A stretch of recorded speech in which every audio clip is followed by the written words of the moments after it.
নমস্কাৰ সকলোলৈকে study EQ চেনেললৈ সকলোকে স্বাগতম জনাইছো। আজি শিক্ষক দিৱসৰ এই পবিত্ৰ দিনটোত মই সকলো শিক্ষাগুৰুলৈ সশ্ৰদ্ধ প্ৰণাম আৰু সকলোলৈকে শুভকামনা যাচিলো। আজি এই ভিডিঅ'টো বনাইছিলো যিসকলে এলপি আৰু ইউপি স্কুলৰ শিক্ষকৰ বাবে আবেদন কৰিছিলে আৰু নিযুক্তি পত্ৰ পাবলৈ অপেক্ষা কৰি আছে তেওঁলোকলৈ। যোৱাকালি মুখ্যমন্ত্ৰী হিমন্ত বিশ্ব শৰ্মা দেৱে কৈছিলে যে অহা 10 অক্টোবৰত 8-9 হাজাৰ শিক্ষকক নিযুক্তি দিয়া হ'ব চৰকাৰৰ পৰা, কিন্তু যেহেতু তেওঁ কোৱা নাছিলে যে কোন হ'ব এই 8-9 হাজাৰ শিক্ষক, কিন্তু যেহেতু আমি ইতিমধ্যে গম পাওঁ যে অলৰেডি যি এলপি আৰু ইউপি স্কুলৰ শিক্ষকৰ বাবে পোষ্ট আছিলে 5550টা পোষ্ট, সেই পোষ্টৰ বাবে কিছু সংখ্যকে উচ্চ ন্যায়ালয়ত আবেদন কৰিছিলে। গুৱাহাটী উচ্চ ন্যায়ালয়ত কিছু সংখ্যক প্ৰাৰ্থীয়ে তেওঁলোকে এটা কেছ দিছিলে।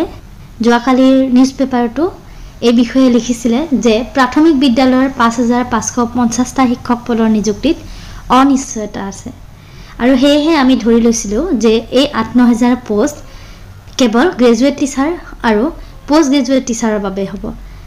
কিন্তু যেহেতু কেছটো সাবজুডিস হৈ আছে, যিসকল এনআইএছৰ পৰা 18 মহীয়া ডিএলএড ডিগ্ৰী লৈছিলে আৰু ভেৰিফিকেশ্যনত তেওঁলোকৰ ডিগ্ৰীক মান্যতা দিয়া হোৱা নাছিলে, সেয়েহে তেওঁলোকে উচ্চ ন্যায়ালয়ৰ দ্বাৰস্থ হৈছে।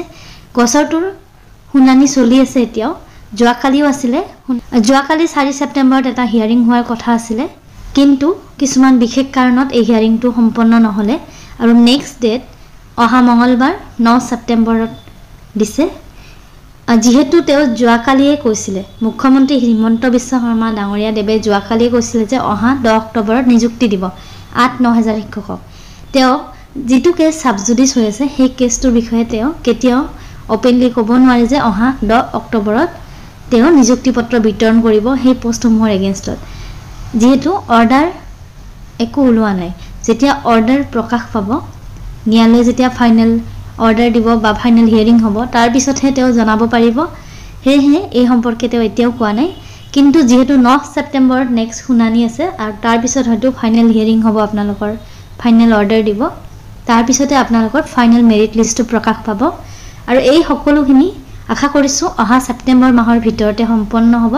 আৰু 10 অক্টোবৰ যিটো ডেট মুখ্যমন্ত্ৰী হিমন্ত বিশ্ব শৰ্মা ডাঙৰীয়া দেৱে ঘোষণা কৰিছে, সেই ডেটটোতে একেলগে আপুনি আটাইবোৰ শিক্ষকে নিযুক্তি পত্ৰ পাবলৈ সক্ষম হ'ব। এই কেছটো যিহেতু চলি আছে, ফাইলিং ডেট আছিলে 25 জুন আৰু আশা কৰিছোঁ এই ছেপ্টেম্বৰ মাহতে এই কেছটোৰ ফাইনেল অৰ্ডাৰ আহিব আপোনালোকৰ বাবে। তাৰপিছত নিযুক্তি পত্ৰ নিশ্চয় অক্টোবৰ মাহৰ ভিতৰতে আপোনালোকক দিব। আৰু ইতিমধ্যে মুখ্যমন্ত্ৰী ডাঙৰীয়া দেৱে জনাই থৈছে যে অক্টোবৰত এপইণ্টমেণ্ট লেটাৰ দিম বুলি। তেওঁক কোৱা কথা সদায় আমি কৰাই দেখিছোঁ।